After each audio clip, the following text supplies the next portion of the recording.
is inside and who is really responsible. It's not a one-man organization or a two-man organization, but it is an organization of teamwork. You know, Barry went bankrupt. He and a brother, they had a record shop, and Barry loves jazz music, and he was trying to sell jazz music, and people would come in and they'd want to buy Fats Domino and kind of rock or rhythm and blues material, and he would just try to sell them or encourage them to take this jazz. It took him a time, but he found out during this time that, hey, I got to sell something that's going to be commercial, and I can make me some money.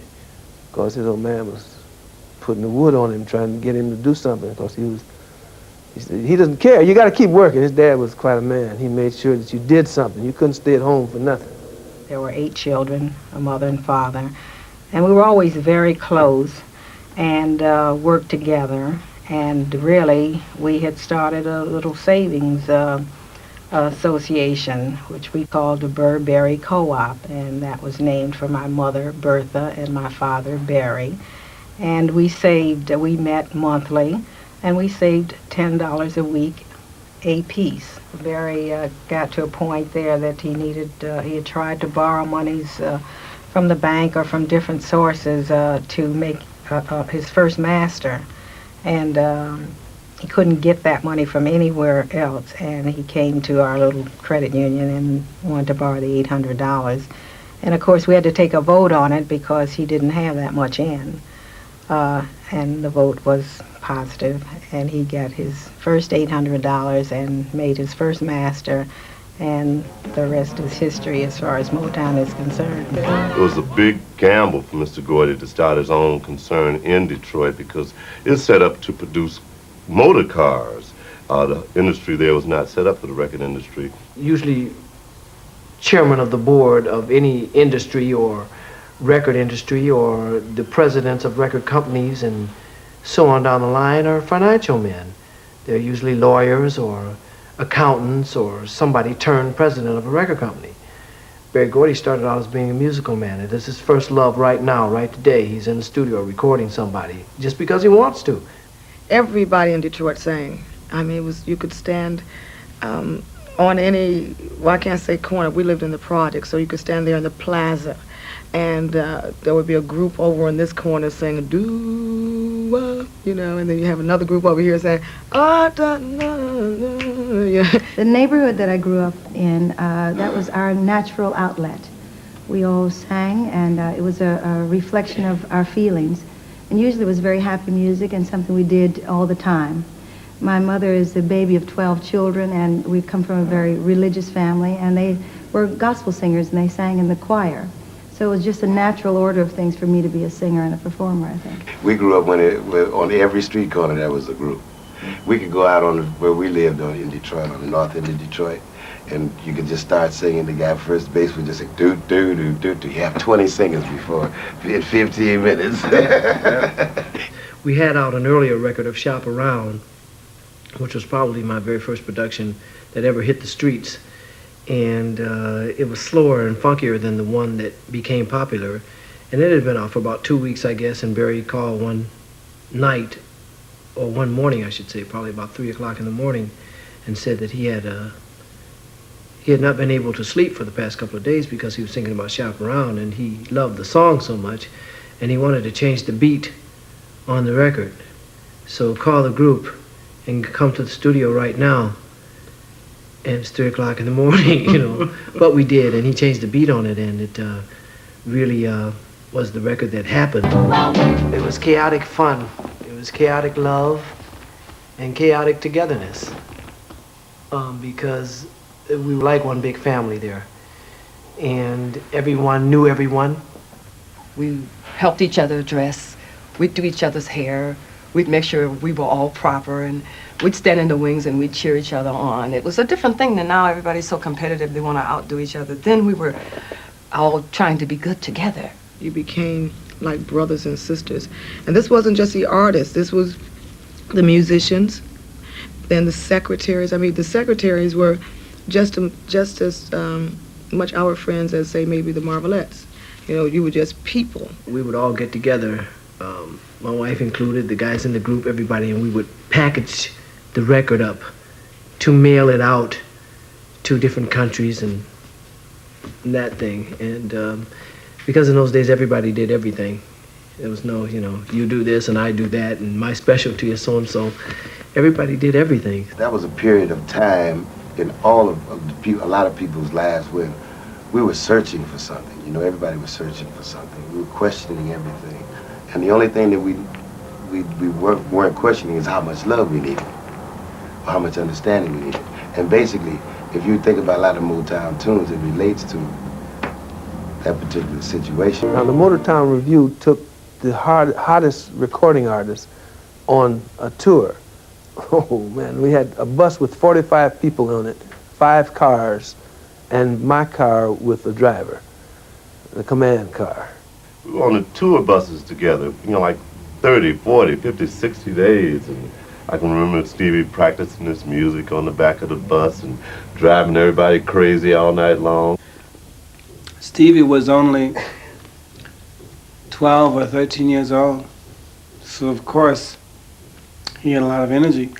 And if in fact you would spend a lot of that time sleeping, that normally as a little boy you would be playing around with your friends or whatever, quite naturally you're going to have some energy on the other side. I remember us, like having to get dressed on the outside of the bus and the girls dressing on the inside, going to little towns where there were no bathrooms. And a lot of times we went to townships where it was impossible for Claudette and I to stay together because of the lack of room or the lack of space or the lack of money to get rooms for everybody, or else we were in the South where there were no hotels really for black people at that time.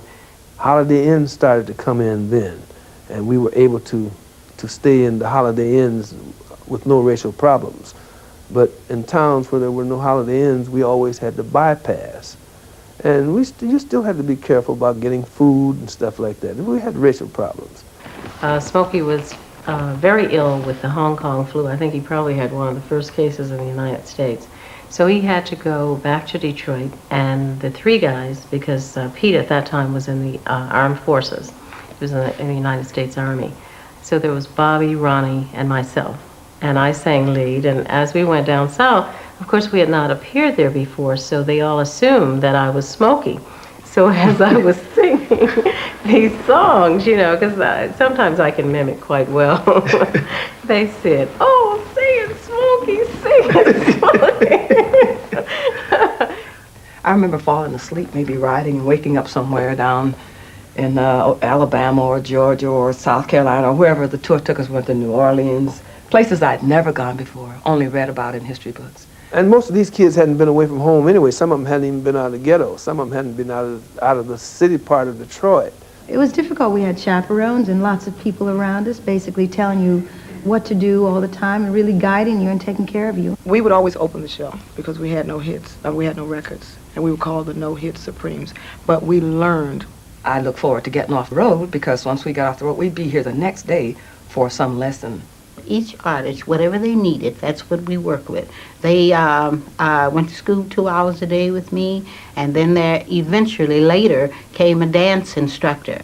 You didn't sit down in the class and listen and learn. The class was just being there, so the minute you walked through the door, that was it. She would say, "Stop all that stuff, stand up like this, ladies, shoulders back." And she's a very big woman, okay? Now, so she's very laughable. And she would say, when you enter a car, never bend over and have your backside, and she's very physical, right? Never have your backside sticking out like that. She said, you get in and you slide in slowly, and then you cross your legs and you do this. The first day we opened Artist Development, and I said to them, you are not the greatest singers in the world. But you're young, you have talent, some of you are attractive, some are lovely, beautiful, good-looking. The one thing we were going to offer you is class and finesse and to be a great performer, which means you have to work hard. The funny thing about her was that when she would leave the classroom, that's when she would leave everything that she taught us, and she would do just the opposite of what she told us. In fact, one day we were all standing out there on the porch in front of Hitsville, and Mrs. Powell was getting into her car, and all we could see was her backside. and everybody just stood there just dying laughing, and the Marvelettes was standing up there at the same time, and without even talking about it, we were laughing about the same The thing. very first artist I had a chance to produce and work with productively all on my own was Mary Wells. And at that time, we didn't have a bunch of artists like eventually we did have. And it was fun. I mean, I enjoyed working with other people, and the songs that I wrote for the other artist, I wrote them specifically with those people who sang them in mind. There was a young lady who was teaching her choreography at the time. We didn't have a private studio then. They hadn't built that. It was in Mary Wells' home where we had gone to teach her. And little did we know that she already was preparing to leave the company. I think Claudette told her she had to leave. No, I think it was her husband. Her husband at that time, I believe, thought that she probably could become a bigger artist, you know, moving along. I mean, that was my impression anyway at the time. I think probably that's accurate because he was her manager, and at the time we were not totally established. You know, we were still struggling there to establish ourselves around the world as a label. And as always with our artist, many people were after her at that time. So somebody just made them an offer that they felt like they couldn't refuse. You know, like a Godfather offer or something. Maybe it was a Godfather. Maybe. The reason why I left, it was just that I was having problems with the record company. And mainly I was young, you know. I thought that I was having problems, and I found out later that everybody have problems with record companies, you know. Record companies have problems with the distributors collecting their money. The distributors probably have problems with somebody else, you know, but you iron those things out and keep going. But by this company being a family and myself being a very feminine female, I took it real hard, and I felt like, wow, you hurt me, and I think I've been used or whatever, and I'm going somewhere else. Whatever reasons why she left, I don't know, but she didn't have the same kind of intensity as far as her getting the music and songs like she did at Motown. So consequently, she didn't fare the success as well. But I feel that she would have been a tremendous I think she would have been, without a doubt. Mainly because of Smokey, to be honest with you, you know. I mean, she's very, very talented, but there are a lot of talented singers, which we know, but Smokey happened to be an exceptional songwriter. And the fact of the matter is that Smokey was just made for her, what he was writing, or she was made for him, whatever. When she left, he focused all of his attention on us, and that's the way you do the things you do. My Girl and It's Growing Since I Lost My Baby came about, and we just had that magical kind of chemistry with Smokey. Whenever I write a song, I hope it's a song that's a song that other people will want to record. And it's not just a personal thing for me. Actually, I didn't like it in the beginning. I thought it was a little too slow, a little too dragging. I kept saying, you really gotta, I don't like you, but I love you. And I thought, oh, okay, you know, and everyone said, oh, it's great, you know, and of course the more we sang it, you know, it grows on you. But in the beginning, I really didn't like that record at all. Diana, I've known her forever. I mean, I first met her probably when she was maybe 10 or 11 or something like that. She lived down the street from me, and when we started to make records, it was a big deal for everyone who knew us in Detroit. I mean, we weren't making any money or anything like that, you know, but the fact that we were making records made everyone think that we were on the big time or something, you know what I'm saying? We never died, but everybody thought that we were. Diane realized that she had lived down the street from Smokey and his relatives, and she said, well, maybe I can try to get in touch with Smokey through his cousin, you know, and see if he could take us down to Motown, which she did. And it was very funny because before he took us to Motown, he had us come over to Claudette's house. And they came by and they sang for me, and I told them that I would take them over and let Barry hear them because I liked them very much, because I thought Diana had a hit sound to her voice because she was unique. I mean, no one sounded like her. They wanted to sign us, and they just didn't like our name, Primettes, and asked us if we could come up with another name, which we said, wow, change our name, but we are the Primettes, So they said, well, no, before you sign the contract, you definitely have to get a new name. And Florence went around the office, and she went to each secretary, and at school, she was asking kids for recommendations for names, suggestions. And so she came back, and we each had been doing that, but Florence was really determined to get the name. I think Diane and I, we were asking around, but nothing had touched our fancy, so we hadn't really thought seriously on it. Anyway, Florence said, well, we have got to have the name today. And she says, now I have this small piece of paper that was crumbled up and everything.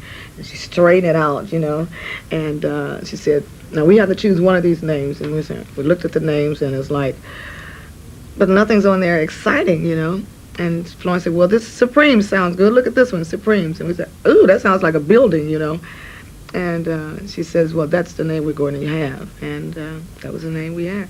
I recorded 3 or 4 records on them, and nothing happened. And then they were on Holland Dozier Holland recorded a record called When the Love Light Starts Shining in Your Eyes on them, and this made a little noise, and it caused them to be on a tour, on a Dick Clark tour, at which time, after the tour had been out for a while, the record got old, and Where Did Our Love Go came out.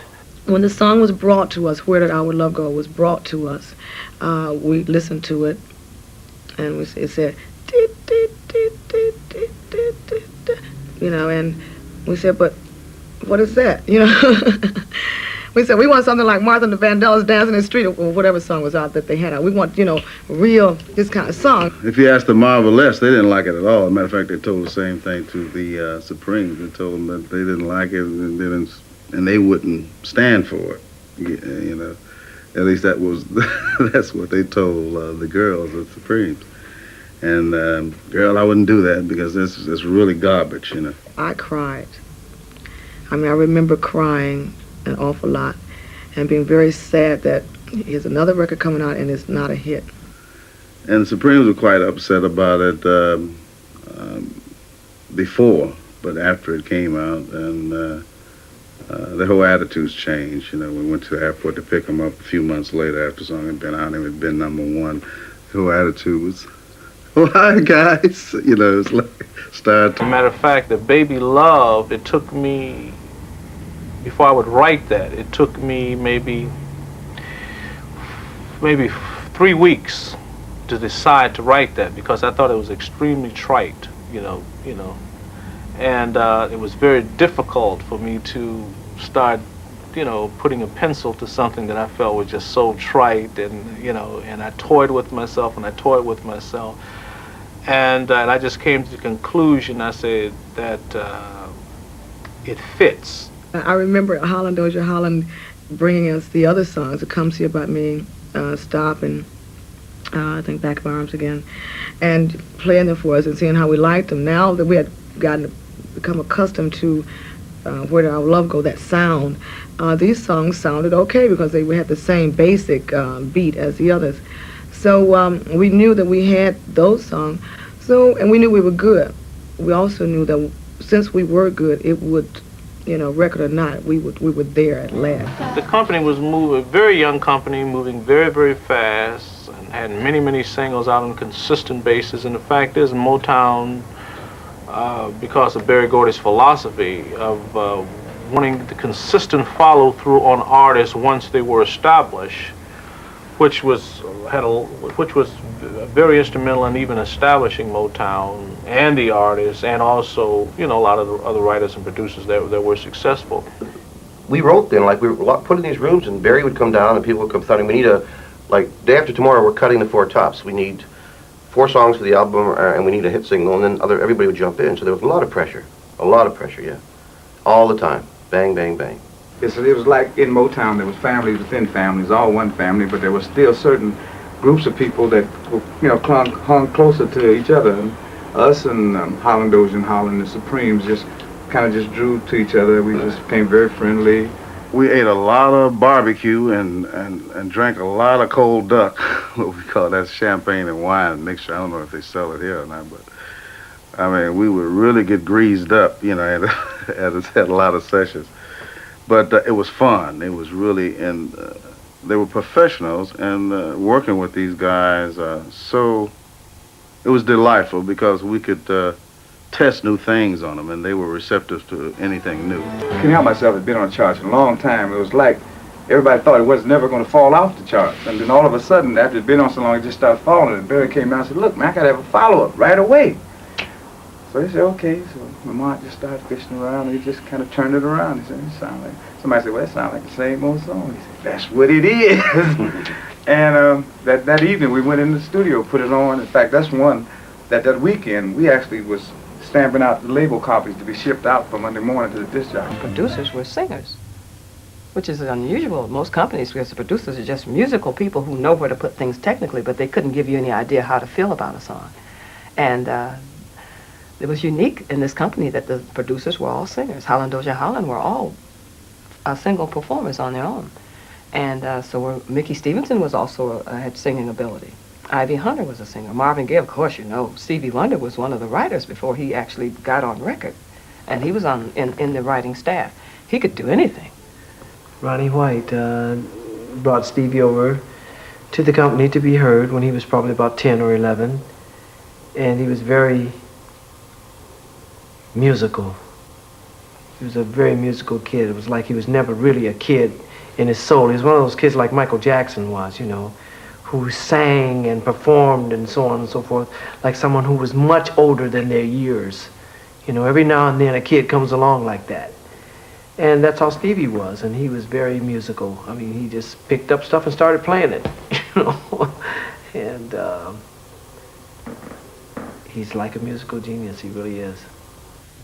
Names like Genius and Little and Harmonica Man, Fingertip Man, Wonder Boy, Wonder Kid. I mean, all those things to me were more so just other opinions that people felt about me or had in my mind, or just a kind of promotional thing. Uptight happened in the summer, a lot of part of the summer of '64. Tears of a Clown I wrote in maybe like '63, '64, and it was just basically from maybe me listening to some classical thing, dun dun dun dun dun dun dun dun dun, and putting a little dun dun dun dun dun dun dun dun dun dun dun dun dun dun. But I didn't know what was going to happen with it. It reminded me of the circus because of the calliope feeling that's in there, and so I labored over it to figure out what could I write about the circus that would mean something to people. So what means something to people about the circus? Pagliacci. That's what means something. He's the clown, he's there, and he's happy, he's making everybody laugh, and so on and so forth, and he goes to his dressing room, he's crying, because he's unhappy, for real. His happiness is painted on. So therefore, I thought that was a good idea, and that's how it became the Tears of a Clown. One of the greatest things that ever happened for me as a songwriter was to meet Berry Gordy. Because when I met him, I had a bunch of songs that I had written. And my songs, I was always a good rhymer while I was going to school. I could always rhyme words. Since a little kid, I could always rhyme well. But my songs rambled, and they didn't make sense verse by verse. The first verse, everything would be rhymed great. In the first verse, I could be talking about, boy, it is so great to be here with you, and I really love being here with you like this, holding you in my arms, and so on down the line. And then the second verse, I'd be saying, because, I haven't seen you in so long until I just wish I could just touch you or something like that, And it would be rhyming, but it had nothing to do with the first verse, So he taught me that a song is a book, and a song is a story, and a song should be a complete idea. Whether or not you complete it, it should be complete enough for the person to draw their own conclusion at the end of it. There were a lot of ghostwriters. I was just one of many. and a lot of companies. A lot of people wrote songs and names were never on. But after a while, that's kind of the reason why, one of the reasons why I got disturbed about the whole situation there. But by writing and hanging around and being a studio musician with Motown, to be around Brian Holland was all I, where can you learn that, being around all those people. So I took it, and I said dishonest because it's probably being done now in other ways, people getting pieces of tunes. And this is okay to say this, Ivy Hunter, who, Dancing in the Street, Martha Vandellas, I was right there, and I was doing hand claps on the session. Ivy Hunter wrote that song. And I think on the credits is Mickey Stevenson and Ivy Hunter. And Marvin Gaye. And Marvin, you got it. Marvin had recorded it himself. He thought that the song was good, but he didn't exactly like his version of it. So he said, well, why don't you try Martha on it? It's just a whim. Why don't you try Martha on it to Mickey? And Mickey said, well, why not? And I came in and I heard the melody, I heard the track, and I liked everything but the key it was in.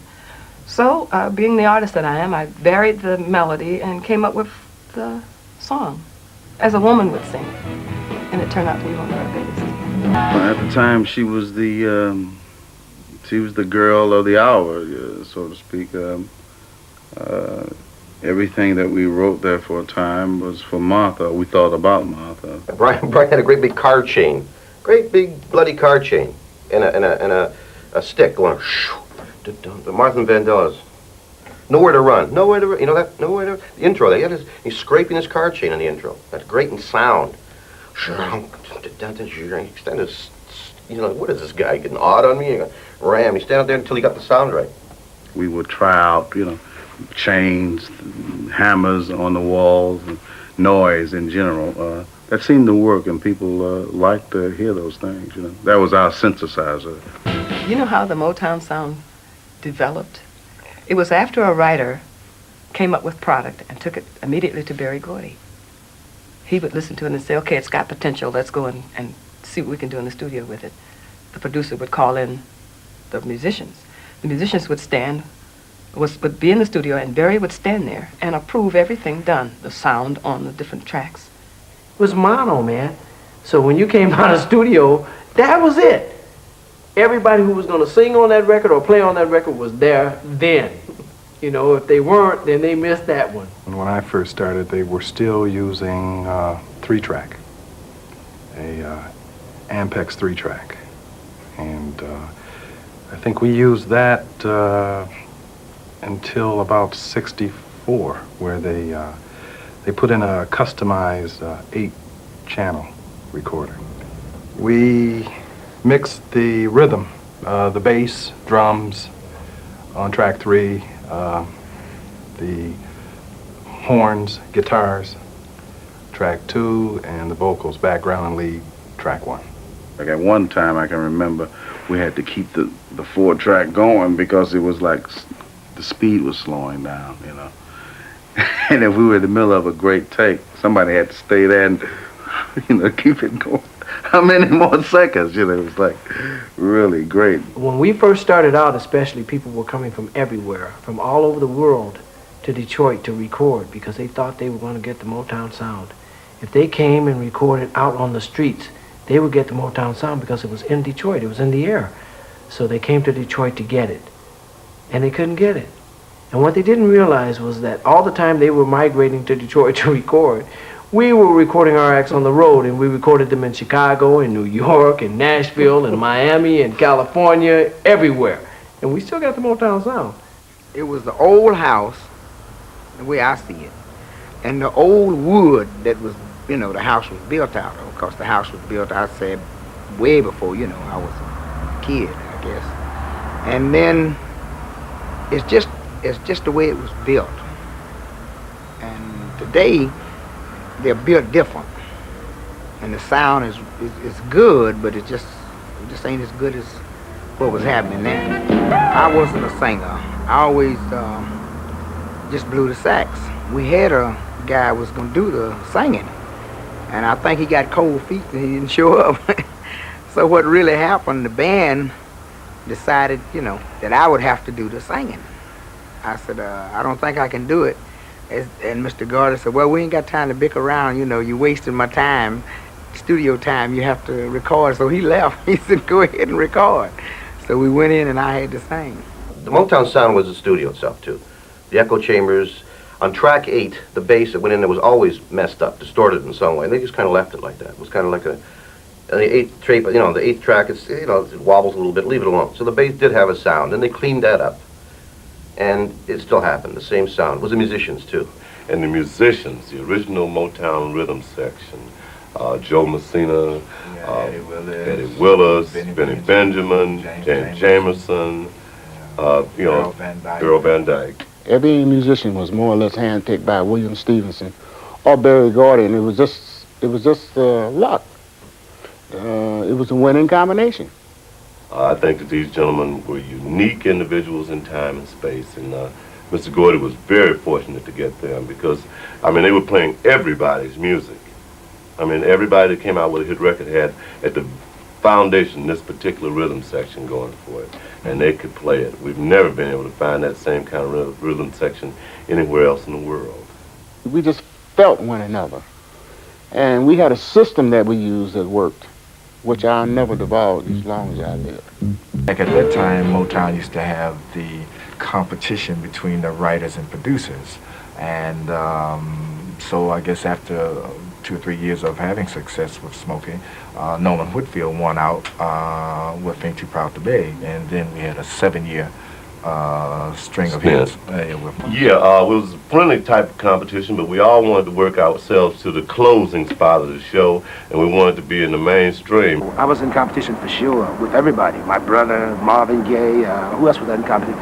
I mean, all of the male artists were in competition. It was a matter of who has the latest smash and how consistently could you be and how close were you to somebody else. And they had so many artists. Eddie Holland always tried to discourage me of being an artist. Barry did. Everybody did.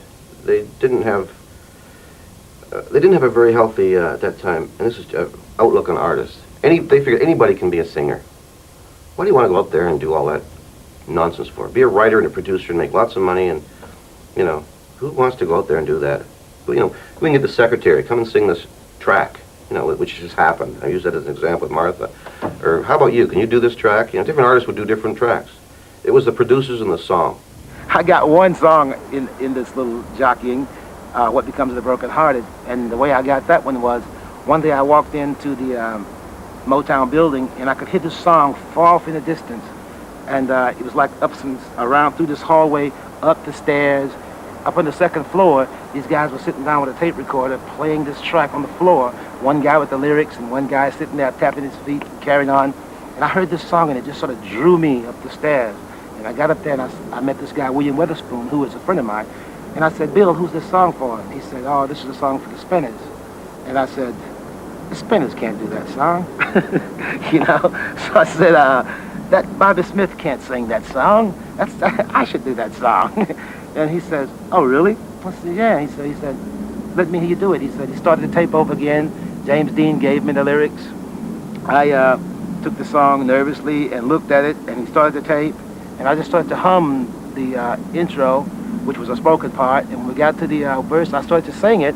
And after singing about half of it, he says, you're right. You should have that song. And so a couple of weeks later, we recorded it. But that wasn't the end of it. About a month later, after it had been recorded and pressed and everything, and they were playing it around the studio, Miss Ross walked in one day and said, who's that? And they said, that's Jimmy Ruffin's new record. And so she rushed to Berry Gordy and said, I'd like to record that song.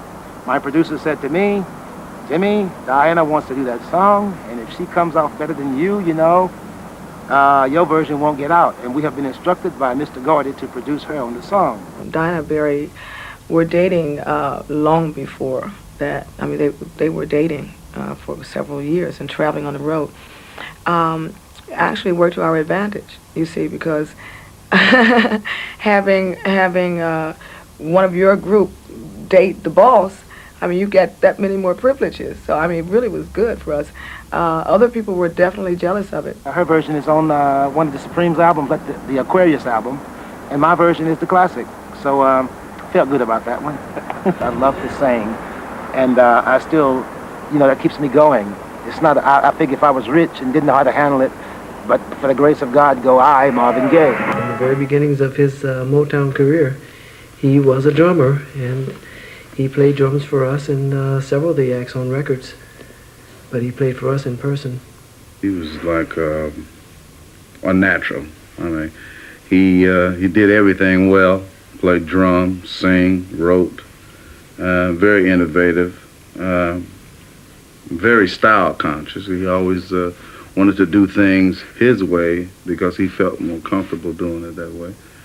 We love and adore Marvin. He kidded us a lot because we were his girls, and when we finished our coming at these memories, we'd come off stage, change clothes, and we'd run back down to do his backup for Hitchhike, Pride and Joy, Stubborn Kind of Fellas. I think it was made too easy for him.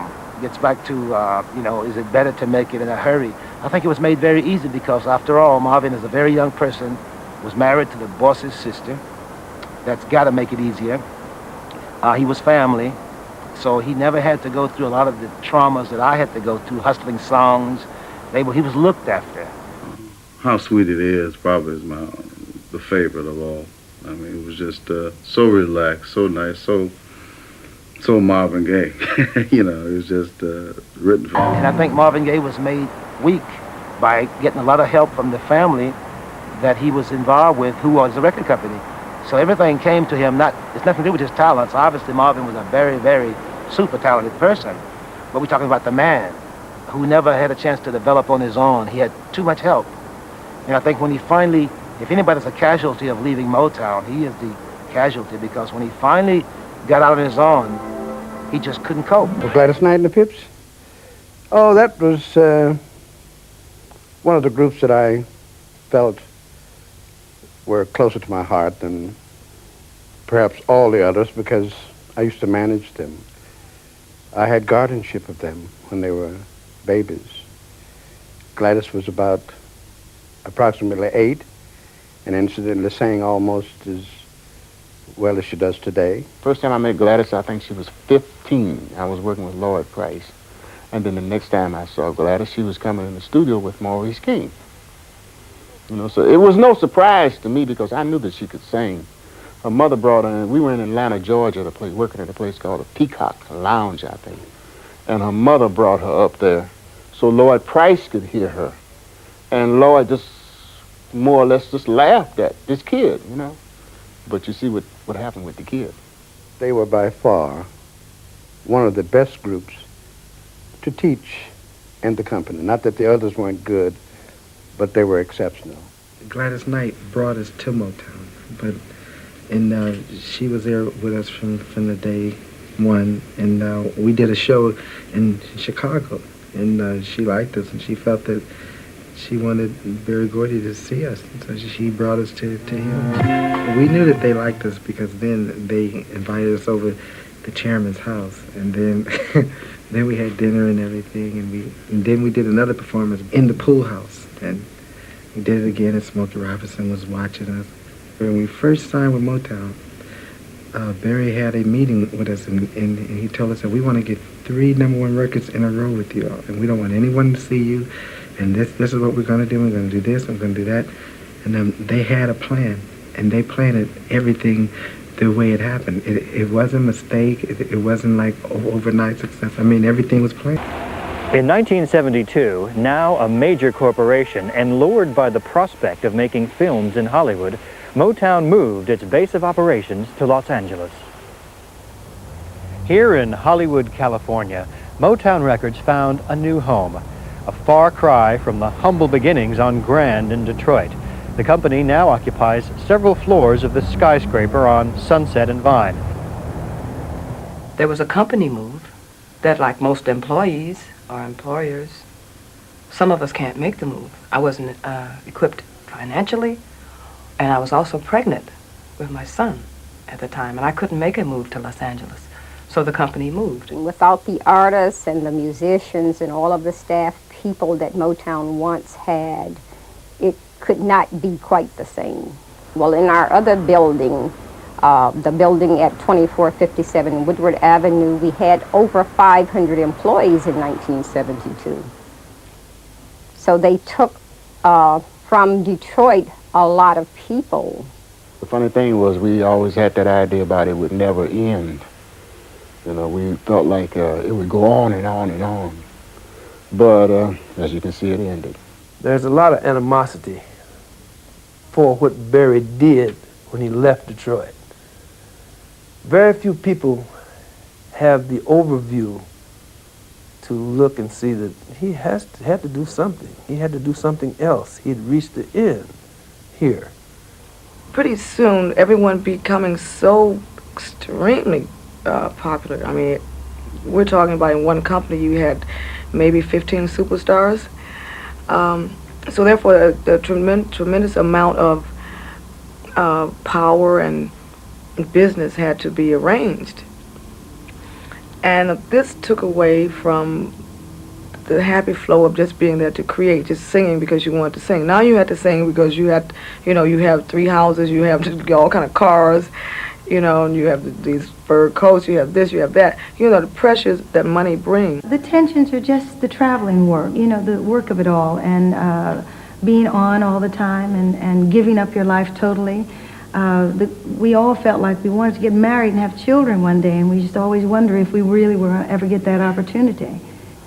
See, what happened was about 10, 15 years ago, the record business became a very sexy kind of a thing where you can make money.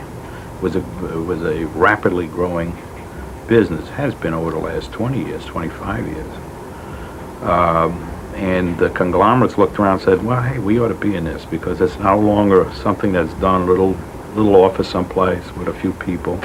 It's become a major industry. Once we started traveling with the Jackson 5, it took us straight across the USA. Well, by the time we got to Los Angeles, California, there on the front row was Barry Gordy, who saw the group and decided to sign us to MOTOWN. I remember playing around backstage, and we were joking about we sold out Madison Square Gardens, when you know the real truth. And the J5 went out on stage and played for 45 minutes, literally 45 minutes on stage of na na na na na na, baby, baby, baby, baby, 45 minutes. And they paid them a check for $108,000. Well, I was an economics major, accounting minor, and it didn't take me long to figure out, that's legal money with the J5's name written on the bottom of those 6 figures down there. So I started going back home and analyzing this business called entertainment business, the business of music. What is this all about?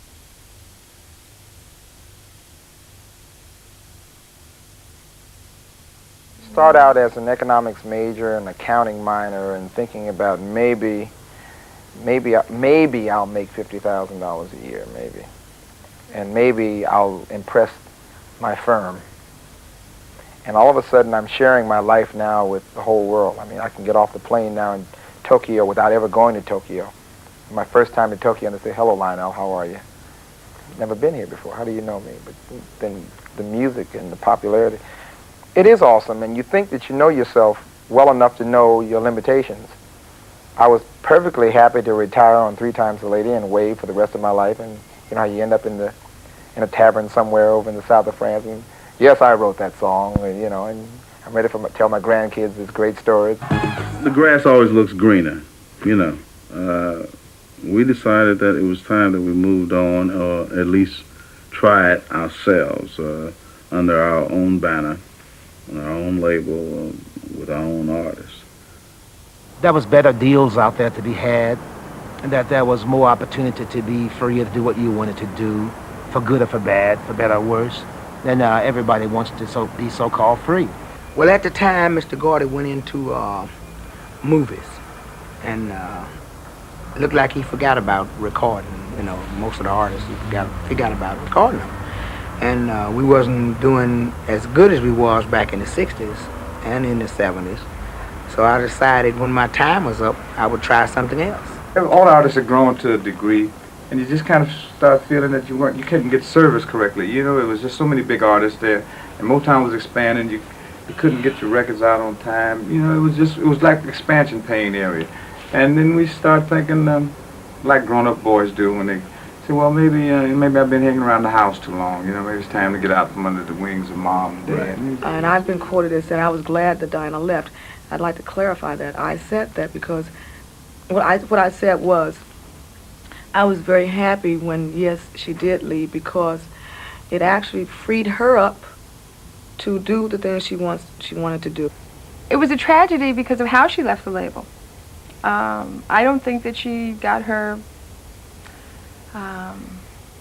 necessary blessing from Barry. I would have liked to have seen her leave with him a little happier about it, personally. I think that more so than Motown making a drastic change, the competition became stiffer. There was a time when we had a corner on that particular market. We were the only ones doing what we were doing to any great effectiveness. And I think that we were the springboard for a lot of other companies and a lot of other artists of our same type. It's hard enough in the pop area to get a record played. It's a little more difficult to get a black record, a black artist, new artist played on pop radio until they see that there is a demand for that record. We are very